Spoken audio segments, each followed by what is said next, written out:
So, God told you to write a book. Now what? Hi, I'm Wendy Jo Cerna, author, narrator, wife, and mother. I've written and published 2 novels thus far without really having any clue what I was doing. All I knew for sure was that I had heard from the Lord that I was to write a book. Beyond that, it was all just one grand adventure of faith and a lot of work. And along the way, I learned a few things I'd like to share with you. Currently, I've begun to write my 3rd book, and this time I thought, why not take some other people along on the grand adventure with me? So join me as I write, and we'll chat about the process as it unfolds. The practical, the emotional, the mental, the physical, and the spiritual. If I can do this, you can do this. You can write your book. Hey, if the author and finisher of all things told you to do it, he believes that you can. And so do I. So come on, let's write.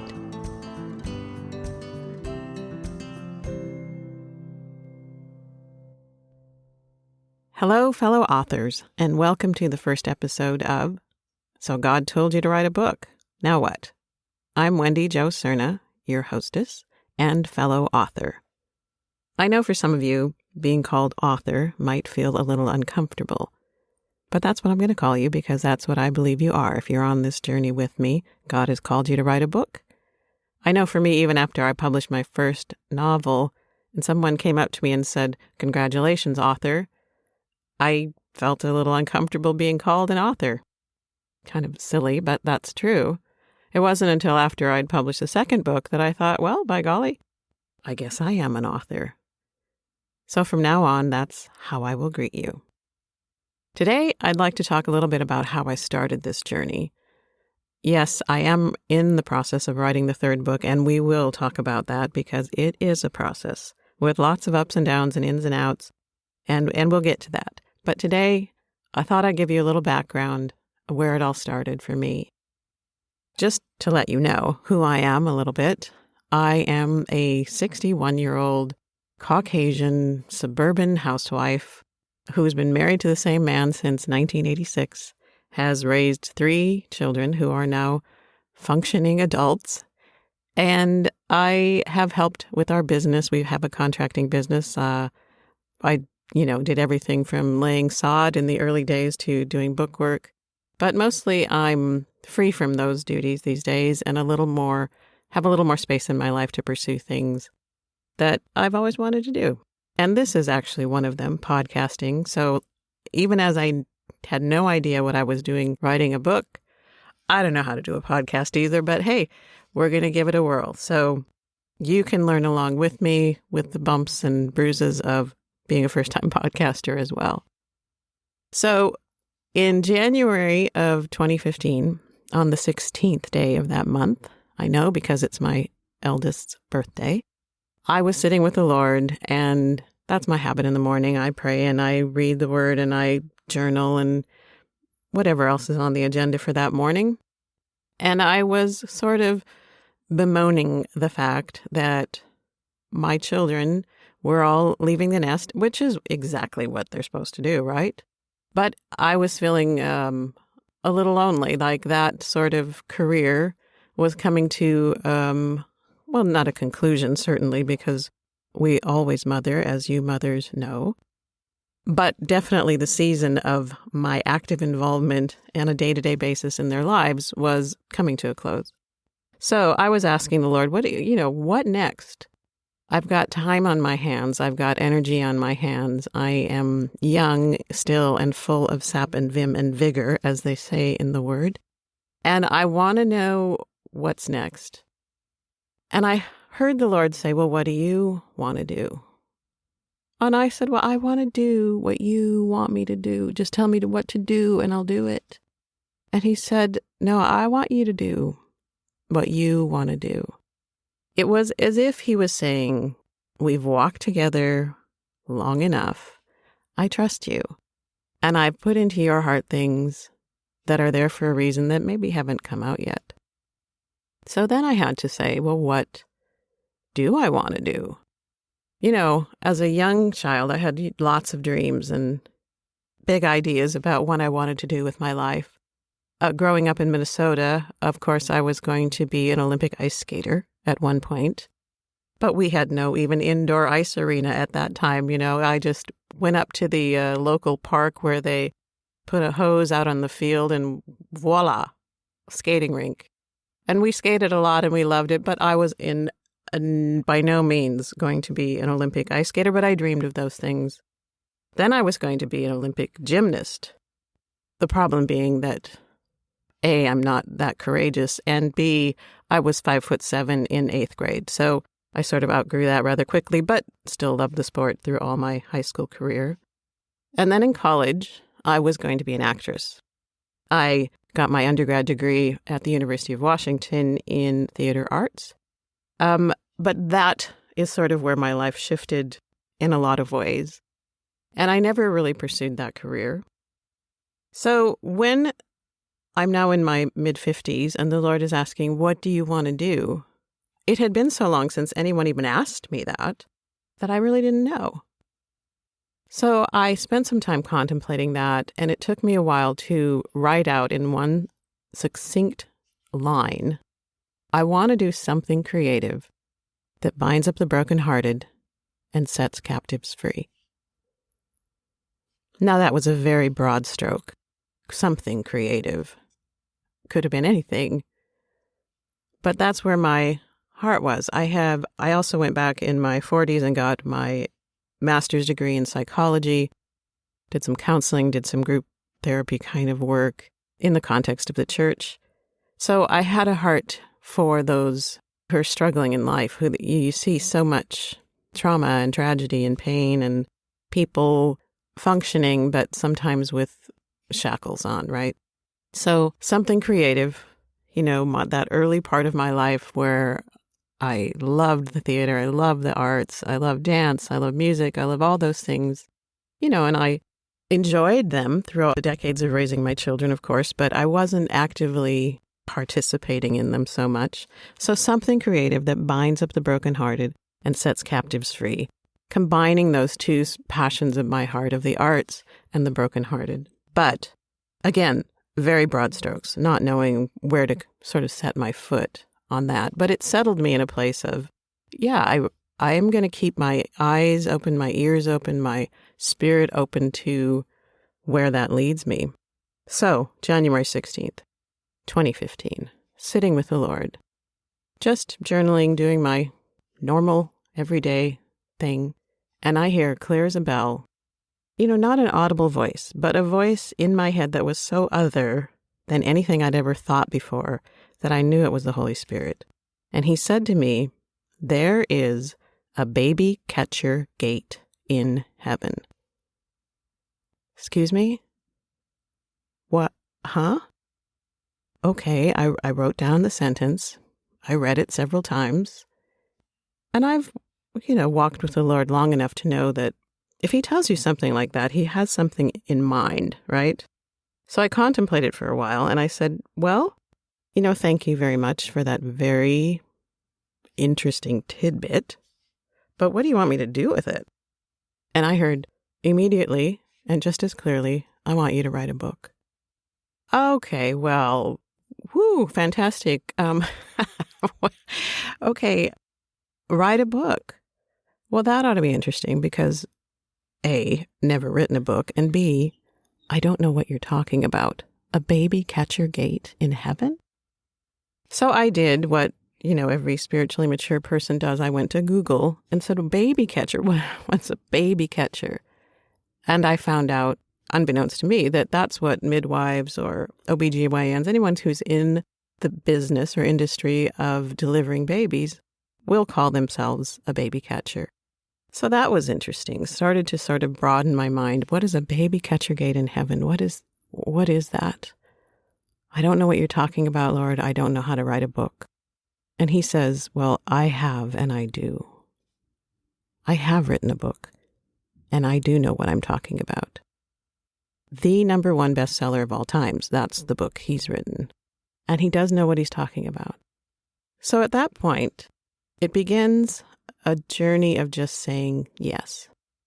Not really connecting the dots to doing something creative that binds up the brokenhearted and sets captives free yet, because I didn't know what does the baby catcher gate in heaven have to do with anything. But I was willing to say yes. And the following evening, I brought out just a yellow legal pad and a pen, and I sat in the same place where I'd heard that direction and said, okay, I give you my imagination. I give you whatever skills I possess, and I ask that you would fill in any that I don't possess. I had no idea how important those words were in giving him my imagination, giving him free access to this place in my mind where pictures live and where stories live and where ideas unfold, and asking him to come into that place and stir it up and help me. I'd written, some things in college. I'd written some things, of course, had to write a master's thesis, but that was like pulling teeth, honestly. So when he says write a book, I was not jumping up and down because writing for me was hard. That was my experience with writing big projects. But I sat with the Lord, gave him my imagination, asked him to come and help me. It was as if the Holy Spirit came and began to write with me. And the story began to unfold in my heart and in my mind and come up like out of this place inside of me that I didn't really know existed. And we would write, and I say we very intentionally because it was a co-creating process. I felt his presence. It wasn't weird woo-woo kind of presence. It was just, I'm with you and I'm helping you and I am delighted to be part of this process, is what I felt he was saying to me as I wrote. And I would write for, an hour, maybe 2 hours, just scribbling on these legal pads. And then the ideas would simply stop. I didn't know what was coming next. I didn't know who, where, what, when, why, how, all those things you're supposed to know when you're right. I didn't know any of that. It just stopped.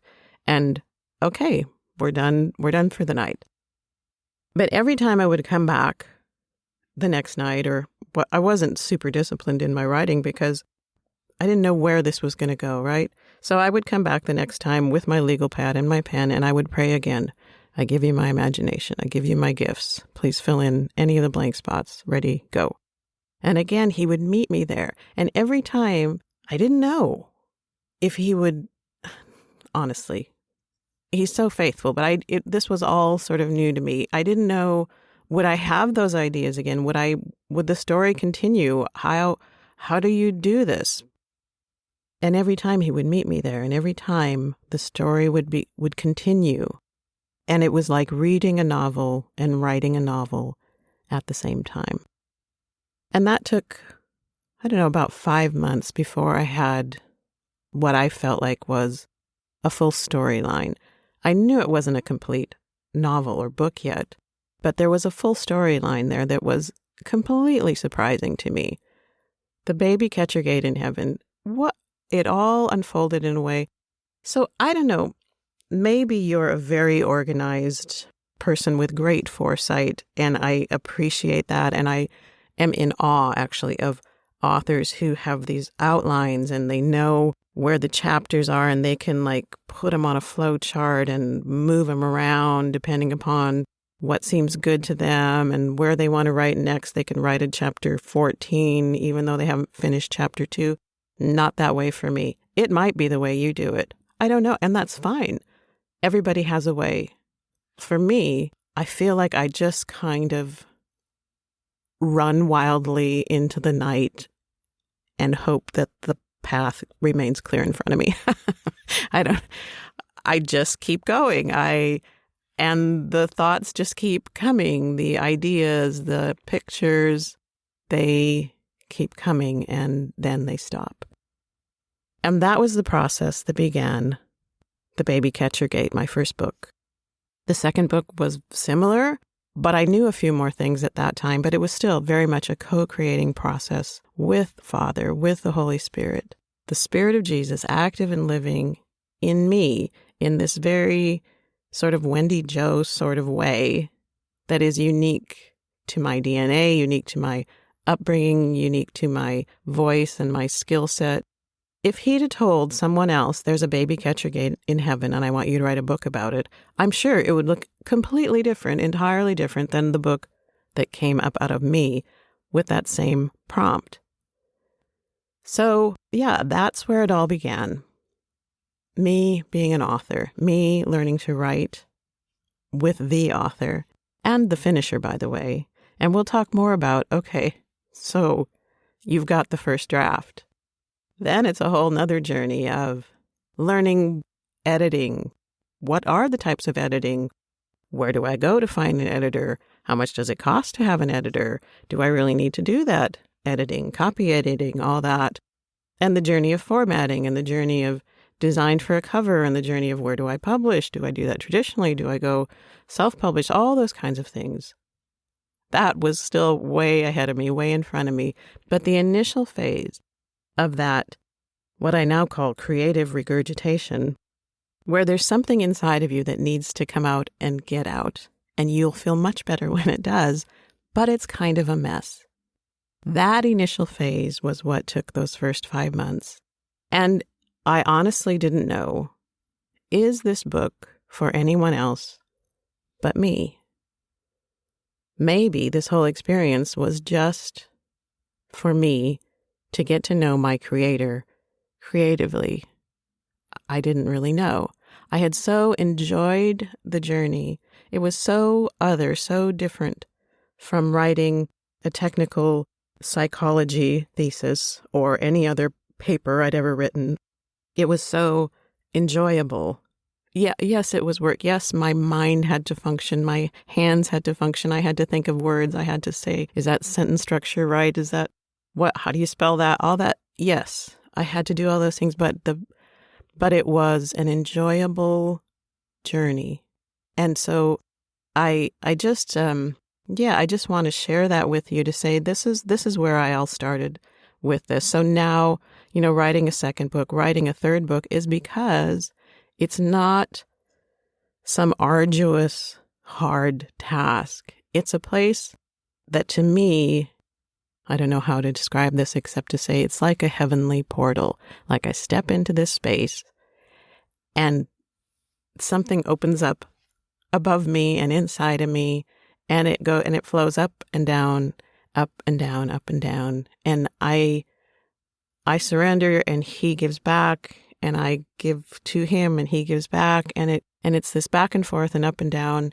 And like I said, yes, there is work involved, but it is a flow of creativity with the heavenly realm that is a place of joy for me and a place of fulfillment for me and a place, honestly, of wonder. It is a marvel to me that I have written 2 novels and am writing a third. Unexpected, but indeed it is something creative that binds up the brokenhearted and sets captives free. It is indeed the thing that I wanted to do, that he wanted me to do. So if God has asked you, told you, hey, I want you to write a book, I just say submit it back to him and say, how do you want me to do that? And it will probably look entirely different than what it looked like for me, because you are unique as I am unique. And every fingerprint is unique, and every writing process is unique. So just submit it back to him and step out in faith and obedience, because at some point it really just does come down to those things that, hey, I believe he said it, which means he must think I can do it, which means he's going to meet me along the way if I will. So I hope that encourages you. It encourages me just to relive it and remind myself of where I've come from. And next time, we'll continue on this conversation and get you going and keep you motivated, and maybe keep myself motivated too. I appreciate you all. Blessings and peace. Shalom.